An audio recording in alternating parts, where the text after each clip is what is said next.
Hi, it's Peg Fitzpatrick, and I just wanted to talk to you about something really important to me today. Hashtags and hashtag strategy. So I wanted to share a little bit about my hashtag philosophy with you because hashtags are really important on the internet. What a hashtag does is it ties all your information together with other users on the internet. So if you find a hashtag that you like and you click on it, it will lead you to other information on the same thing. For example, hashtag social media will bring a bunch of people who also talk about social media. So they're super handy. But there's a few ways that you should use them, and there's a few ways that you shouldn't use them. So I just want to go over a few of the basics with you today so you can get familiar with how to create a hashtag strategy that will work for you. First, I wanted to talk about how you can use hashtags at events. Events come up with their own hashtags like hashtag inbound15 or hashtag blogher15, and usually a conference will use that hashtag everywhere and they'll have it up. If you're going to an event,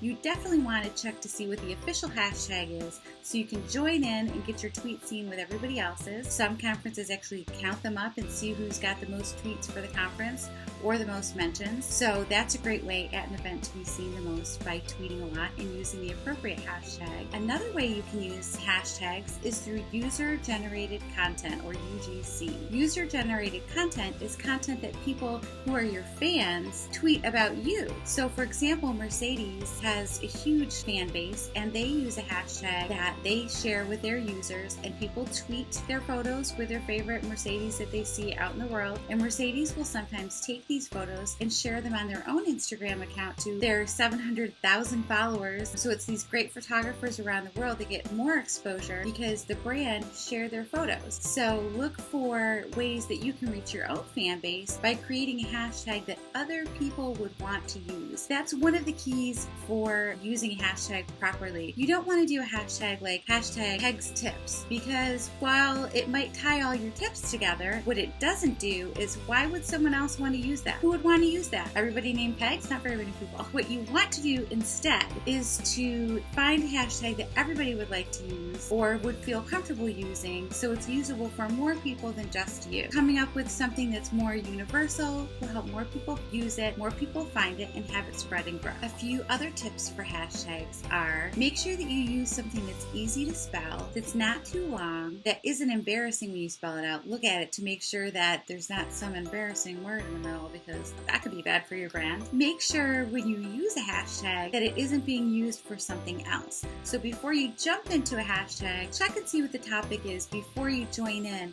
because it could be something that you don't really want to be a part of. So if you see a trending hashtag that looks interesting, click on it, see what it's all about, and then share some appropriate content. Because another thing about hashtags is that you want to use them with relevant content. Don't just share into them because they're popular, because that will make people angry. That has the reverse effect.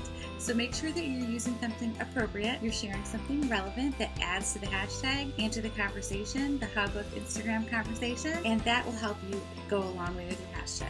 So one question I get asked a lot is, where should you use hashtags? Where are they appropriate? Some platforms are more appropriate than others.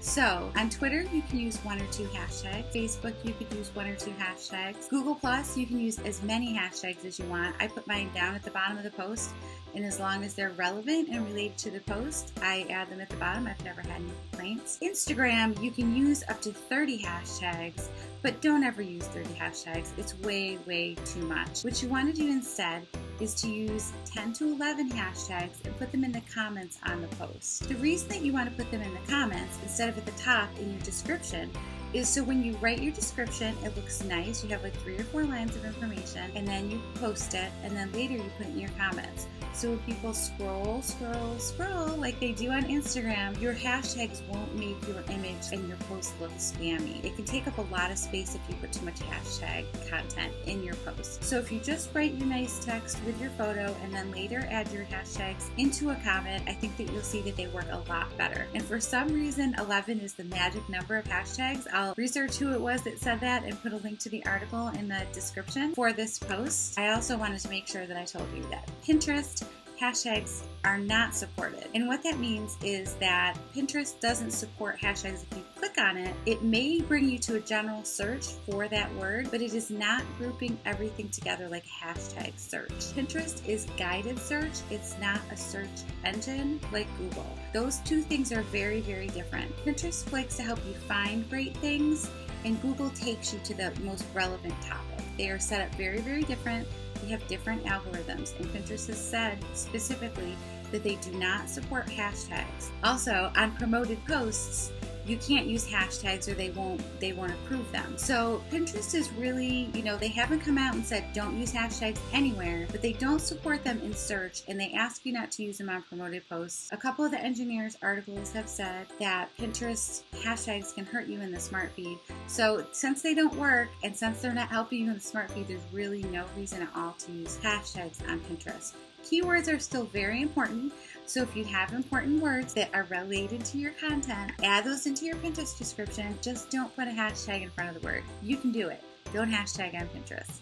Trust me, it'll help your pins do much better. And also, if you're on Tumblr, Tumblr calls these just tags, and these are also helpful on Tumblr to help people find information. So when you're using hashtags on all the different social channels, pay attention and look around to see how other people are doing it, see what's working for them, and see what works best for you, because that's always the most important thing. And then I wanted to give you a few tools that you could use to help find popular hashtags and check to see how your hashtags are doing.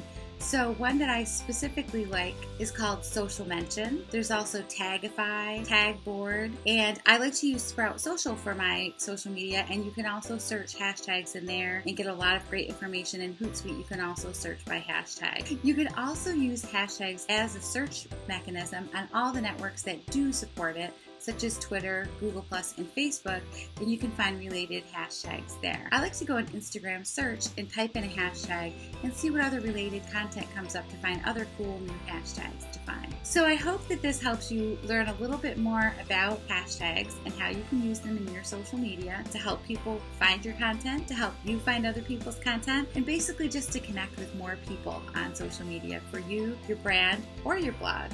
So I will put information down in the show notes. You can click over there to subscribe to make sure that you get all my updates when they come out. And thank you so much. I will put all the information down in the description in the notes. I'll have links to information, all the different resources that I mentioned, and an article that I wrote called The Philosophy of Hashtag Strategy that will help you learn a little bit more. And thank you for your time. I'll see you around the internet.